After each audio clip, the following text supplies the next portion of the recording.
Welcome guys, gals and non-binary pals to this week's episode of Buffy Boys, your weekly review of Buffy the Vampire Slayer from a queer, literary and feminist perspective. My name is Joel, I'm one of your hosts, and with me as always is your other cultured host, Brian. Hi. like fine yogurt. I was thinking more sourdough, du jour, you know. Sourdough, very good. Very cultured. So very happy to have you all with us this week as we discuss Season 4, Episode 13 of Buffy the... also known as Buffy the Vampire Slayer, which is called The Eye in Team. Yeah. Algasia immunitas. That's what I'm full of. Oh, Hey. Okay, so this is The Eye in Team, Season 4, Episode 13, as you just said, and I felt the compulsion to repeat for no reason. It was first aired on February the 8th, 2000. It was directed by James A. Contner and was written by David Fury, both of whom last appeared for Doomed. I'm beginning to sense a trend. Anyway, so here's your Buffy summary. Buffy joins the initiative, but irritates Maggie Walsh by asking questions about room 314. When Buffy sleeps with Riley, Maggie is jealous. Willow, feeling neglected, spends the night with Tara. Spike is tagged by Forrest and goes to Giles for help. Giles makes him pay. Maggie sets up a demon ambush which Buffy survives, exposing Maggie to Riley. Maggie goes to the room 314 and is killed by her creation, Adam. That's not too inaccurate except for the jealousy. Sure, I kind of feel if you gave these episode summaries to an unaware third party and asked them to write the episode based on them, you could end up with a very different set of scenes where Maggie Walsh is like bursting in on them having sex and interrupting, and Giles is punishing Spike using some kind of a hot poker or something like that. That sounds great. I'd watch that also. So we're going to drift over to these plush couches here in the bronze for our state mandated bronze banter. Okay. And bring some boost bars with us. So this week what I would like to talk about, because we had a thoroughly enjoyable marathon, was of two animated TV shows which we've been working on: The Dragon Prince and Kipo and The Age of Wonder Beasts. Am I saying that correctly? I think I am. And The Age of the Wonder Beasts, I think? It'll be The Age of the Wonder Beasts. Kipo, Kipo. Kipo, yeah. Both of which are Netflix exclusives. Yeah, both on Netflix. Both very different in terms of the granularity of their content. I may have talked about Dragon Prince before, or if any of you subscribe to my newsletter, you may have read about it before. But essentially, it's the Dragon Prince is an attempt, or not an attempt. It's an intentional franchise that has been created, but with around, elves and the Age of Dragons and a stolen egg and human kingdoms and all this. And there's 3 seasons, I think, now on Netflix. But the plans are for video games, for books, and all this kind of stuff. So you know about the thing about how season 4 might potentially not happen? Oh, I do, but let's not go down that particular that particular alley, because the writing is good and the show is good. But yeah, so you would think that would lead to a fairly cynical show. I would think it would do, because it's like such an intentional franchise. It was always the plan that there would be this whole kind of multimedia approach. But something which I've really enjoyed about it and I've advocated about it is it's very classic fantasy in many ways.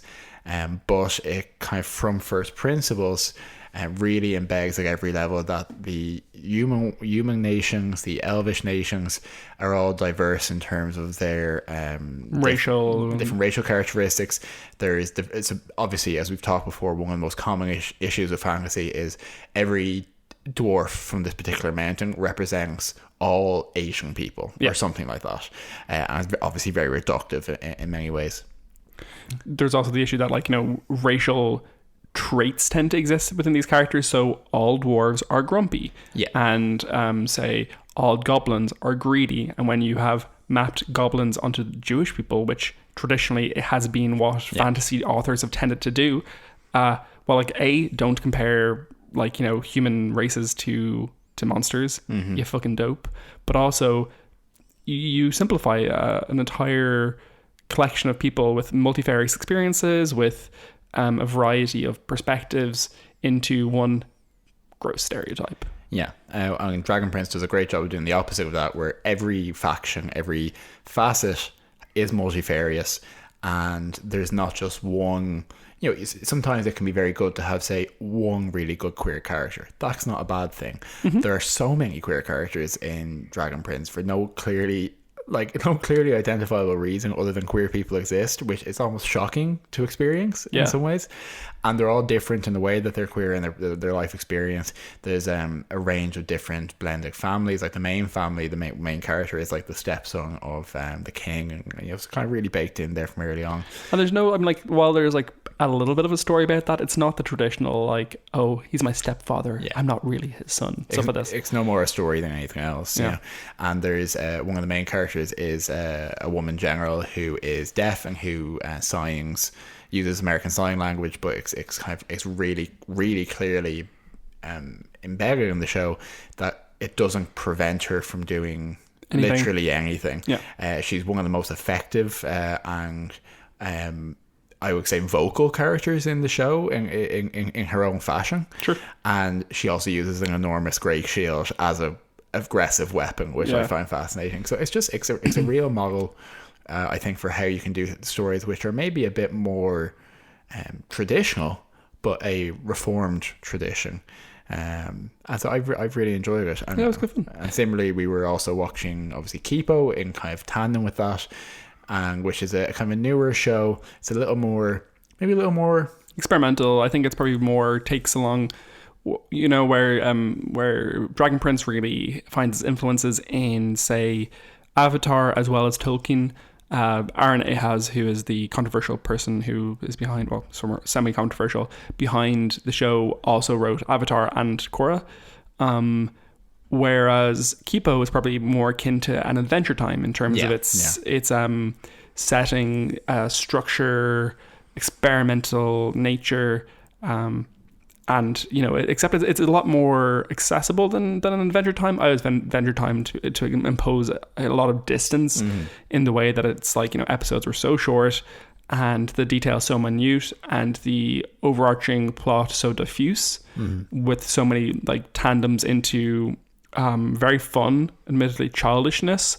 It meant that it kind of imposed a bit of a distance. Yeah. Whereas Kipo, while experimental, fun, silly, it bakes all that in at the same time with its emotional resonance.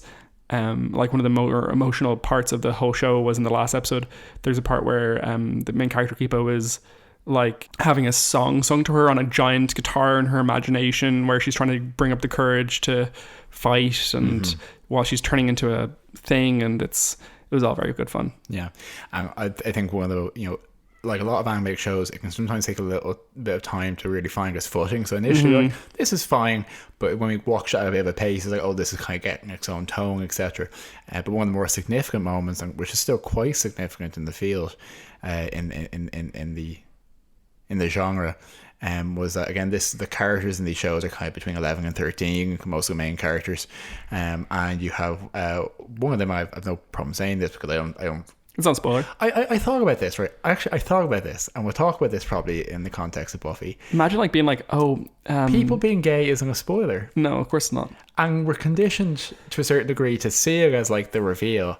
It's not any more than, but it's just, I realized how much I was thinking of it as a spoiler, and I'm like, it's not. Anyway, one of the main characters, who is a boy, is like, there's mixed signals between him and Kipo, and she's like, who's a girl, yeah. And we're like, oh, I think I like you. He's like, oh no, you misunderstood, I'm gay. And it's like, oh, cool. But when was the last time you heard a character on an animated show actually, or a show the same with children, whatever about them having or being queer, having intimations of that, actually just saying I'm gay is so unusual. And then just it was not a dramatic moment, it was not a dramatic episode, but then it's playing out further through the season, where when he's like fantasizing about the best party he could possibly go to, there's just a logo of like cool teen boys there, and things like that, where it's like, people can be gay without it being sensational, salacious, or inappropriate for children. For sure. And specifically having a young character say that is very important too, because the whole, one of the stupidest homophobic approaches that people take to things is that being queer is this salacious thing that, if you're going to do that as an adult, keep that in your own house or your own bed, etc. It's like, in the same way that you'd expect young teenage boys in any situation, straight teenage boys, to be talking about the girls they fancy. Boys talking about boys they fancy when they're young there's nothing unusual. Well, no, there's nothing There's nothing more sexualized or adult about that than about its comparative. Yeah, I mean, like, especially if you look at the way that, like, I mean, people enforce these like structures upon like babies so much. It's like, oh yeah, he's gonna be a real ladies' man about this, like, you know, literal, you know, newly born child and stuff. And it's like, oh wait, but, you know, don't be telling the kids about the gays. Yeah. Anyway, they, you know, welcome to Arguments from the Internet from 2006. Yeah. But anyway, I have to say, like, going back and forth between these two shows, we had a nice little binge of it the other day. I was like, it was like being an alternate, like, world where, like, all the content was just, like, good in that way. Yeah. You know? I mean, I think most of the content these days, I mean, like, nothing gets away with not showing any queer characters, or very few things, or like it has to be kind of extremely uninspected to get away with having no queer characters really these days. Because if it's in any way high quality, it's going to come under fire for having no queer representation. But when we see it, and when we see appropriately, when we see diverse worlds, it makes you realize how little you see it in other things. And when we see a good gay rom-com, as few as there are, we're like, oh, this must be what it's like to go and see films as a straight we didn't talk person. about that actually at the time, I don't think, but we watched what was it called? The half of it, is that right? The half of it, yeah. I'm going to say the half of it, which is another Netflix original content. Netflix is doing good shit, y'all. But it was a rom-com, teenage rom-com about a young queer girl, and it's just great, gentle, funny, engaging.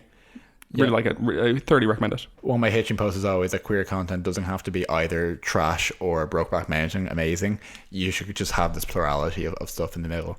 But obviously what starts it off in a big part is back in the 90s, early 2000s. I was on a very famous TV show. Exactly. Couple of lesbians, gift of a rose and a magic crystal in a dorm room, Sunnydale U, which is what we have in this episode of Buffy the Iron Team. When I was looking up this episode on the Google machine to find out some trivia facts, two commonly asked questions were asked in relation to this, according to the algorithm. One was, what episode does Riley have sex with Buffy? Really? The other was, is Buffy a nickname? Okay. So Brian, give us the layman's for this episode. What did you think was the? So I thought this episode was bad. You did not enjoy it? No, I don't think it was great. There's no Brian team. There's this like series of episodes like Doomed, this, and Goodbye Iowa, which is next week's episode. Just like a bunch of nothing happens. This initiative, like middle season divergence where Buffy's not being friends with her friends, and no time for it. Do not give a shit. I mean, like, imagine being like, oh no, I can't hang out with my friends because I'm so busy hanging out with Riley Finn. You'll be so embarrassed with yourself when you're 32. This is exactly the same. This is actually the same pattern of behavior Buffy exhibited with Faith. It's the same conversation that she had with Willow, except it was better written then. Well, also like better justified, perhaps. But yeah, so basically we have this very brief honeymoon period where Buffy is initiated into the initiative, and she's part of their operations for a hot minute until Maggie Walsh tries to murder her, and then that's kind of the end of that. Yeah. What do you think of it, Joe? So yeah, not good. Not bad. I wasn't watching it like this is terrible and I dislike it, but like yeah, it did lack a little bit of the focus perhaps. And I do wonder sometimes with the genre fiction if you need these bridging episodes sometimes to get you from place to place. You can do, but I mean, like, you know, seasons 2 and 3 tend to not do them very much. Yeah, that's a good point. But you know me, as I've always said, you always look for the positives in life. That's always been my mantra. But in terms of this episode, things I did enjoy was I think it's a weird episode because of the late transition from Maggie Walsh into Adam and kind of what that means for the season. So, what do you know about that? So you have intimated to me that there is a drama behind the scenes in relation to Maggie Walsh's actor, whose name you're about to tell me. But otherwise, I knew nothing going into this other than this was the plan, was to have your kind of twist reveal happen. Sure. So there's been some like misreporting around this. So I believe David Fury, maybe Doug Petrie, has said over the years that specifically that Adam was always intended to be the big bad of the season. Mm-hmm. That this was no bait and switch. This was a bait and switch. The other one. Yeah. However, Marty Noxon more recently in an interview said that Lindsay Krause, who plays Maggie Walsh, was originally intended to be the big bad for the season, and at this point decided to leave the show, and that's why there's this abrupt exit and an abrupt shift. So people have speculated that Lindsay Krause's big bad would have Adam as her faith, essentially. So that's all an interesting kind of context for it. It does feel like the season shifts dramatically at this point because it has been building up Maggie Walsh as being a significant character who has a significant impact on it. After this point, all of the psychological stuff falls away. If you also look at the kind of the structure of the season so far, you have in the first season you have the Master as being the big bad, the originator. In season 2 you have Angel, the lover. In season 3 you have the mayor, the father, in very many ways. And in this season you would have Maggie Walsh, the mother, she's very much, her role as a mother is very much recurring here. When Adam kills her, he says, "Hello, mommy." Yeah, actually, I hadn't picked up on this before, but when they're in the Bronze on their night out, and they say mother's calling. Yeah, Riley gets a call from Maggie. He calls her mother. And obviously there's a whole...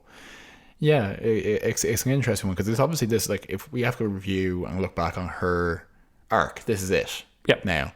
And in terms of what her... we know retrospectively that they were drugging Riley and that's influenced his behavior and all that. That's not brought to any fruition while she's actually alive. No. And there are intimations there.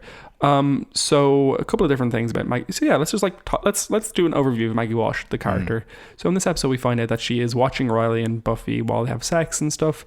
And basically, when Buffy inquires too much into room 314, her inquisitiveness, which is very much non-militaristic because the military structure is obviously designed to be no questions and just blind order following. She decides she needs to be killed.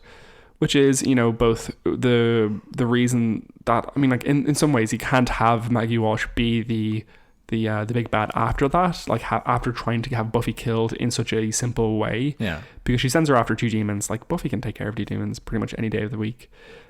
So underestimating Buffy so extremely at this point means that she really can't, maintain her character arc after this, So that kind of controlling, very controlling, very aggressive watchfulness. Are we reading that as being, indicative of motherhood, of the kind of the apron strings, is that what we call them?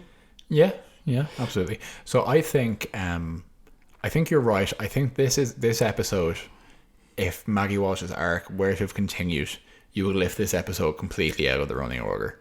And it wouldn't happen because I think it does that thing where it accelerates and brings to conclusion her arc, similar to what happened with Doyle on Angel recently. Sure.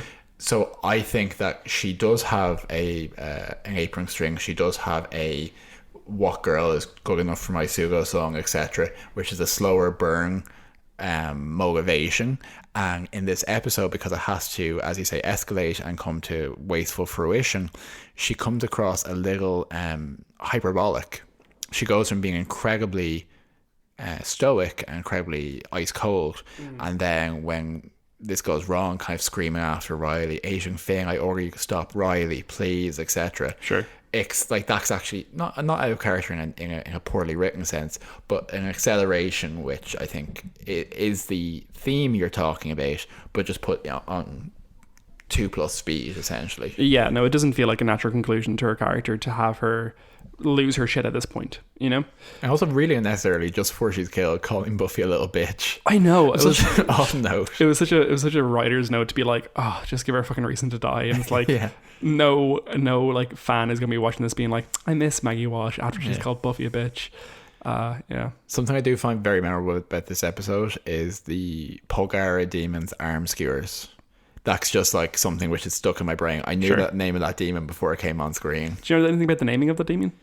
I have read that the Polgara demon is named after a regular poster on a Buffy fan site. Who named themselves after some fantasy series. But Great. So yeah. It kind of reminds me of in Star Trek Next Generation, there's quite extensive references to a particular anime that I've never heard of. I couldn't tell you what it was. I don't think anyone really remembers it anymore, but I think in the 80s it was probably quite popular. Oh, cool. So it's peppered throughout it now, and it's just like lost to the sands of time what these things mean. Speaking of anime and the anxiety of influence, do you know what the number one anime is that influenced Dark Souls? The number one anime that influenced Dark Souls? Yeah.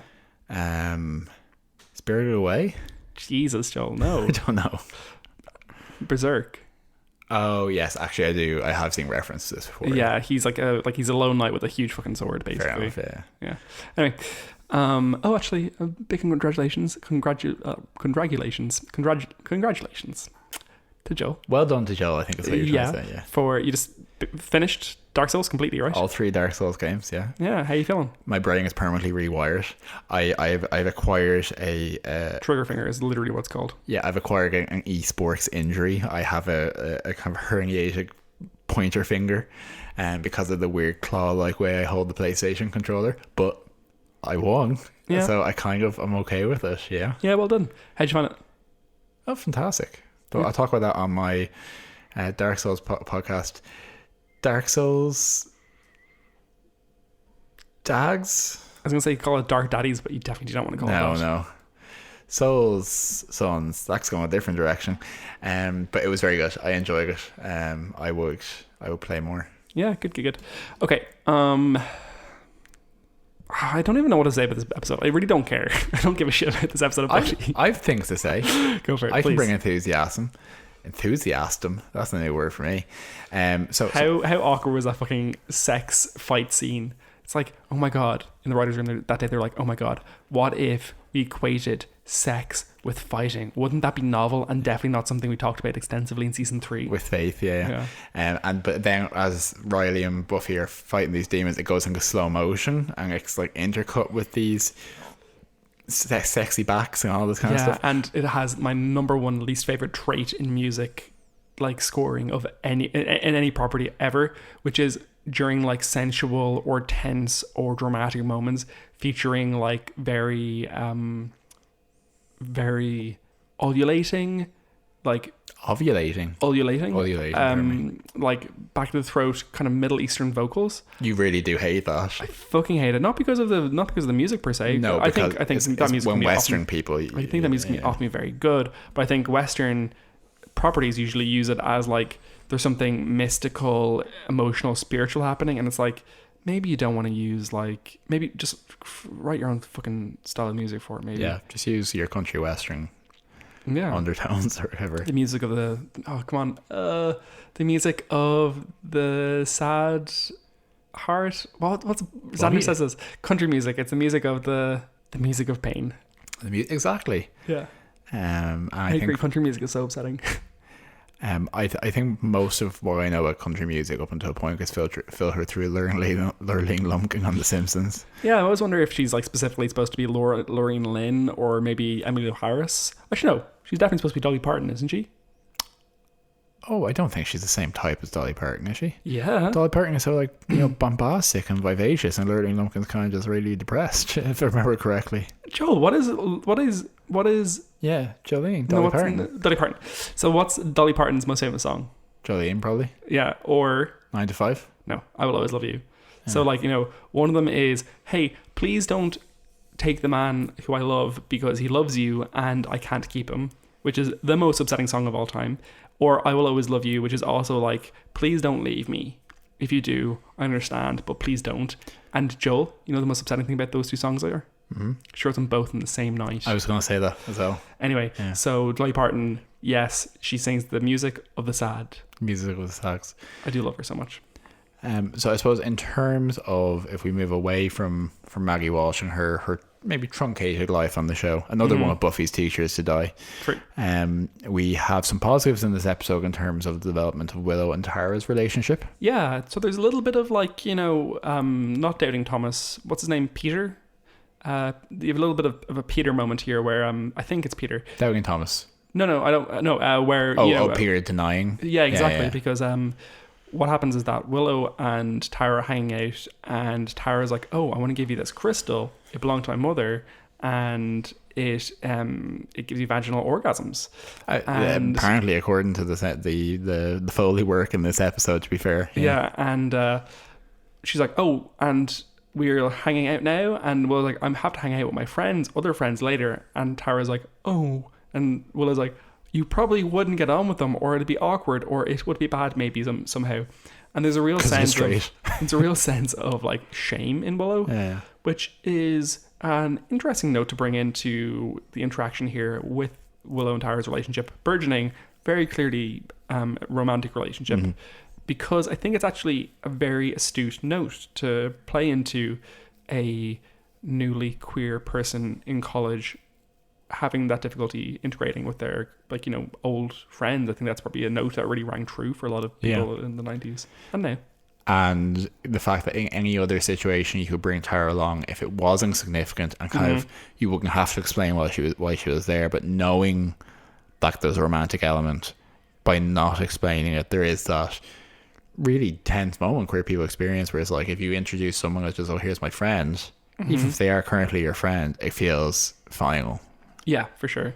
And there's a really lovely moment later in the episode where Willow does show up at Tara's doorstep being like, "Sorry, and can we hang out? My plans kind of fell through," because Buffy and they all go to the Bronze, whereas Buffy arrives an hour late and brings Riley and his commandos, which is just the height of rudeness. She brought more people with her than were there, which is not appropriate for any social gathering. It's not a good thing. You notice as well that when Willow returns from Tara's dorm room, next morning, she brings the crystal with her, which is a family heirloom, which she was refusing to take from Tara, which is like a nice subtle bit of stagecraft, I think, to show that like it was really subtle. I appreciate it. Good writing. And obviously on the other side, on the heterosexual side, Buffy and Riley, the worst side. Well, that's a strong statement for our audience, which I imagine trend broad. It's a broad church. Are you saying that our audience is primarily straight? No, I just think it's a broad church. I don't think we've no straight audience members, listeners. Yeah, okay. If you're straight and you're listening to this, please stop immediately. Stop listening or stop being straight. You have a choice. All in good fun. Choose one or the other. Choose to stop being straight, or choose to stop listening. That's what I say. When when you and I break up, okay, and we each get 50% of the podcast. You get the Buffy, I get the boys. I'll take the straight people. Oh, wonderful! Well, you're basically one of them anyway. Okay, thanks for that. All good fun here. All good fun here in quarantine. I'm just watching the clock in this episode, being like, "Come on, let's get this finished." Just like, don't say that.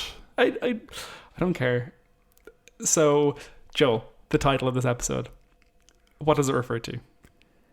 Well, who fucking cares, Brian? Some Buffy bullshit, I presume. Listen, I did research on this. No one fucking talks about this episode except to be like the institution. What's it called? The institutional. The initiative. The institutional. Hello, I'm Rory Fang, and I'm in the institutional. So the initiative, they're like, the initiative, it represents military and structure. And it does. Like, yeah, I suppose. Good job there in your interpretation. But yeah, no one writes about this episode, of course. But okay, so the title, there's no I in team. Of course, is the traditional phrase, there is no I in team. So in this episode, it's the I in team. So you have a couple of different ways of looking at that. What is the team, Joel? Well, okay, I think the primary issue here is that Buffy's individuality doesn't fit into the military structure. And perhaps, I think, interestingly, it doesn't fit into the military structure of the initiative because she's far bigger than them. Yes. Which is less usual in terms of that trope. Like she during the briefing, she asks, "What is the demon after?" And they're like, it doesn't think, basically. Yeah. And she's like, that doesn't sound likely. Yeah, and interestingly, the scientist, Dr. Engelman, also says it's not sentient as far as I know. So they're not even really thinking about it, you know? No. So I think I really like that they reinforce that Buffy is like, this is vocational. She's very, very good at what she does from every angle. But there's also the fact that it takes them for a whole team 42 minutes to track her, and she like defeats them all in like 23 seconds. She's just incredibly capable, and they are vacationing in her world, which leads to the incredible line where they're encouraging her to changing the combat fatigues for the excursion, and she says, "Oh no, don't worry, I patrolled in this halter top many times." Yeah, it's great. So yeah, it's just basically she can't fit into it, and it can't support the independence, and also because she is supernatural. She's an aspect of the world that they're not engaging with. They're never going to be able to properly incorporate her into their worldview. So true. Yeah, so that's definitely it. I mean, in this instance, there is no I in team as a very positive statement. It's about Buffy's individuality and her individual abilities in the face of a faceless organization, which is the Initiative. However, there's also this other interpretation of it, which is that Buffy in this situation is being overly selfish and overly individualistic with her real team, which is the Scoobies. The Scoobies are trying to work together, they're trying to hang out together, they're trying to figure things out in a way that is independent of the Initiative and is more effective than the Initiative, and then which is in opposition to the Initiative by the end of the episode. And Buffy is putting too much of an emphasis on her own contributions there and not enough on maintaining relations with her team.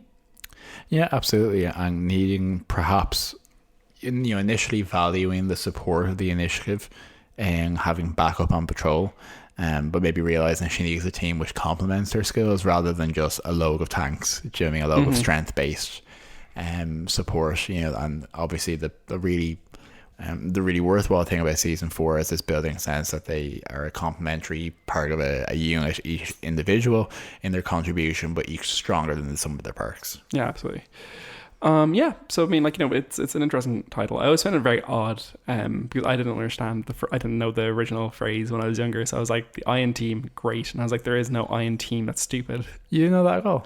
I didn't. I would have watched this when I was like 12. Fair. Have you told your Francis Bacon story before? Oh, that's not my story. That's like the most famous internet story, but... Then you 100% told me it was something that happened to you in class or something. Never did. You absolutely never did. You're a liar. Absolutely did. You're a liar. No, it's just this thing is like how... I'm going to look it up. It's written so well in the original text, which I think is a Tumblr post. Okay, here we go. When I was young, my father said to me, knowledge is power, Francis Bacon. I understood that as knowledge is power, France is bacon. For more than a decade, I wondered over the meaning of the second part and what was the surreal linkage between the two. If I said the quote to someone, knowledge is power, Francis Bacon, they nodded knowingly. Or someone might say, knowledge is power, and I'd finished the quote, France is bacon. And they would look at me as if I'd said something very odd, but thoughtfully agree. I did ask a teacher what knowledge is power, Francis Bacon meant, and got a full 10 minutes explanation of the knowledge is power bit, but nothing on France is bacon. When I prompted further explanation by saying nothing on France is bacon, when I prompted further explanation by saying France is bacon in a questioning tone, I just got a yes. At 12, I didn't have the confidence to press it further. I just accepted it as something I'd never understand. It wasn't until years later I saw it written down that the penny dropped. Yeah, so that's a great story. You told me once is something that happened to you. No, I didn't. There's some stories I've told, passed off as my own stories, which 100% of the time are better if they are one's own stories, whereas this one is better if it's someone else. Sure. So the moral here is it's okay to lie in service of a narrative. Yes. Like, is that like 100%? Yes, it is. I stand behind that. So is there anything else in terms of the narrative of this particular episode that you want to, with enthusiasm and verve, bring to this episode of the podcast? Oh, yes. There's one really nice moment in this episode where Buffy wakes up having had sex with Riley, and it is the third time ever she's had sex, which, wow, dark for a 19-year-old. But it's inappropriate, but okay. Anyway, she wakes up beside Riley and she's just very surprised that he's still there. And he's like, what, were you expecting me to have left? And she's kind of like, yes. Because the first time she had sex, Angel started murdering her friends. Second time she had sex, Parker wasn't there and he came back with coffee, but then basically didn't talk to her for 2 weeks. And this is better. I will say that it was dark for a 19-year-old to have had sex 3 times and for these to be each time to be as dramatic as this has been. Yeah, true. Yeah, that's nice. I also think a very poignant and emotional moment in the episode is when Willow says everyone's getting spanked but me. Yeah, it's pretty great. Which I enjoyed. So yeah, I think that's it for this episode in terms of the story, and we obviously transition into the Adam phase of season 4. After this, I do find Adam quite interesting, so I will talk more about him. Yeah, well, like as I've said, maybe it might be worth making you read Frankenstein over the next week. Frankenstein is what I said, and you can read that. I just heard what you said there, and it's kind of funny. But so we can actually have reference for it, because I haven't read Frankenstein in years, and it's so good. I have read Frankenstein. I know, yeah, but for research. Sure. Actually, here's a little tidbit. If you're listening to this and haven't read Frankenstein, it's one of the older texts that really stands up as a very enjoyable, very well written, and very intriguing older text. Yeah, it's very readable. Yeah, go read it. Rather than read this. And obviously, I think what we are fishing for there to a certain degree as well is it's one of the first, or considered one of the first science fiction novels, and was written by an 18-year-old woman. Which is something which is often erased in the history of, as with many other things, a very male-dominated literary genre. True that. Definitely Buffy Bits there, Joe. So I enjoyed the fact in this episode that Maggie Walsh gives Buffy a beeper, because she now can in fact be beeped if there is an apocalypse. But she had a beeper that episode in Never Kill Him on the first date. Yeah, but now consistently she's on call. She is jacked into the information superhighway. I don't really have any Buffy Bits. I definitely don't have any like factoids, but and you pointed this out, but I will reiterate that there's specific shocks of those Polgara demons penetrating people with their spikes during the intercut with Buffy and Riley having sex, which is not how you say subtle. Yeah. Oh, there's a moment where Giles and co are trying to get the thing out of Spike, and they've created like an EMP essentially, and all their hair stands up on end, and it's amazing. That's what this note means. Big hair. that what I was referring to. But like a cartoonishly large hair. Actually really out of tone for the show. Like Giles's hair is like a foot tall. Yeah, it's great. Actually, do we read this Buffy's willingness to join the initiative as being kind of like a surrogate for her emotions about the Watchers Council? Like, is she trying to like join a new patriarchal organization to replace an old one? I think if we were to look into it in that regard, or if we were to consider it in that regard, I think there might be an element of her just feeling very alone in terms of being the one with the most responsibility. And understandably, whenever there is an opportunity for her potentially to not have to be the sole respondent, be it with Kendra or Faith or with the initiative, she tends to take it. I understand why. I think it's a reasonable reaction. And I think coming to realise that she just can't, it's important enough to her to make sure it's done well is kind of part of her arc up to season 7. True. Okay, fashion notes. At one point, Willow is wearing a yellow top with the word fairy on it, which was appropriate. Tara does this thing with her hair where she parts it in a zigzag fashion, and I do not like it, I must say. Like a croissant. Yep. The civilian skivvies on the military bros were so ridiculous. They were like, oh, look at us, we're in college, it's fine. And like 4 of them had like massive backpacks. Who knows? At one point, Willow is wearing the longest and pinkest dress I've ever seen, which was awful. I think that's it. Oh, Buffy wears quite a nice shearling kind of suede jacket, which I kind of liked in the episode. I like that. I also think it's funny that when she went out on patrol with the initiative, she wears her sneaky hat, but she also wears like a big powder blue puff jacket, where it's like, this is compromising maybe the sneaky quality of this. Yeah, true. And she's also wearing a dress which I found hard to focus on, because it was a dress which was stitched from what I can only describe as pillow-like patterns and material. It was like she had several pillows she had stitched together. Willow in this episode also was wearing a jumper which looked like several jumpers which were half completed by an amateur and stitched together. Yeah, and stitched together. Yeah, absolutely. True. Do you have a death count for us, Joe? Yes. So we have 2 demons, unidentified demons, killed by Buffy via electrocution and decapitation shortly before she says to Maggie Walsh that she doesn't know what a Slayer is and she thinks that's going to kill her. So that was quite good. There is the Polgara demon that they capture and saw the arm off of to graft onto Adam. And there is also Professor Maggie Walsh, Rip Walsh, yeah. Okay, and what's your rating? Yeah, I would probably give this episode let's say a 7.4 demonic skewers out of 10. Okay, tell me more about that. I don't think I would reserve a lower number for something that I think is actively objectionable. I think this is scattered. I think there's some interesting elements which, as an experienced Buffyologist, I can pick out. So I enjoyed this, I enjoyed that, but you wouldn't revisit it. You wouldn't watch it again. So yeah, like I say, kind of a middling 7 is kind of where I want to settle on that. Okay, we'll give it a 6.0 halters out of 10. I couldn't think of anything good. Sorry. Yeah. Well, neither could they in this episode. So. Yeah, I didn't like this episode that much. It was fine. I have no major problem with it. I just think it was that impressive. Oh, I appreciate your honesty, Brian. You're welcome. Okay, so next week is going to be Goodbye Iowa. Mm-hmm. So bear in mind. Let's go into the Cordelia chase. Yeah. She or her? I can't remember. She. Okay. So this episode was she. I didn't hate it. It was better than I remembered. It's ridiculous. But it's because I remember it as, to my mind, one of the worst Angel episodes. And I was trying to think, why is it that? Why is it that I dislike it so much when there's objectively many poor episodes of the show? Well, it was a very, very poorly phrased and poorly decided on metaphor for female genital mutilation, which is bizarre. I'm not sure who in the Angel team thought this is a topic we should deal with in our TV show about a vampire that fights crime. So that's not an exaggeration. So it is specifically that there are demons coming from a different dimension.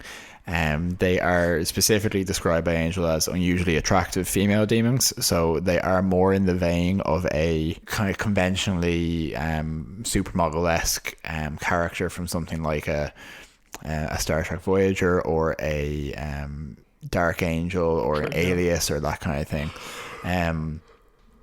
And they're escaping from their dimension because their princess is trying to free them, because the men or the male demons in their dimension, who just look like men with some forehead riches, want to pacify them like cattle by clipping a ridge on the back of their neck. That ridge which gives them their psychic fighting power, but also glows with incredible heat when they're sexually aroused. So there's like a lot going on there, which is like you would want to handle delicately, and it's a broad strokes for the episode. There's some enjoyable parts to it. It gives, I think, Cordelia and Wesley some funny scenes in terms of trying to, deal with has a house party and yes. So the one scene in this that is absolutely redeemable and which has been memed to death is Cordelia throws a house party where Wesley acts incredibly dorkish around women, but Angel has a nightmare flash, a side flash where he imagines what it would be like if he was dancing, and David Boreanaz just does a load of dad dances, which presages his Fortnite dancing on Ellen in recent years. It wasn't Ellen, but yeah, it's not Ellen. I assume it was Ellen on an Ellen-esque show. And it is amazing, and he just cooks back and then says, "I don't dance." Yeah, it's great. Very good. And then the credits is also them dancing. Yeah, it's wonderful. So that's great. But yeah, so it's basically female genital mutilation done through the lens of this slightly light-hearted, slightly action-adventure episode of this kind of vampire TV show. So why I find it's particularly difficult to fit in is it is like an episode from a different show, like an episode from like a Sliders or something that might be called like a Mutant X or something specifically sci-fi orientated, because it goes against the established Buffy universe. It has portals for some reason.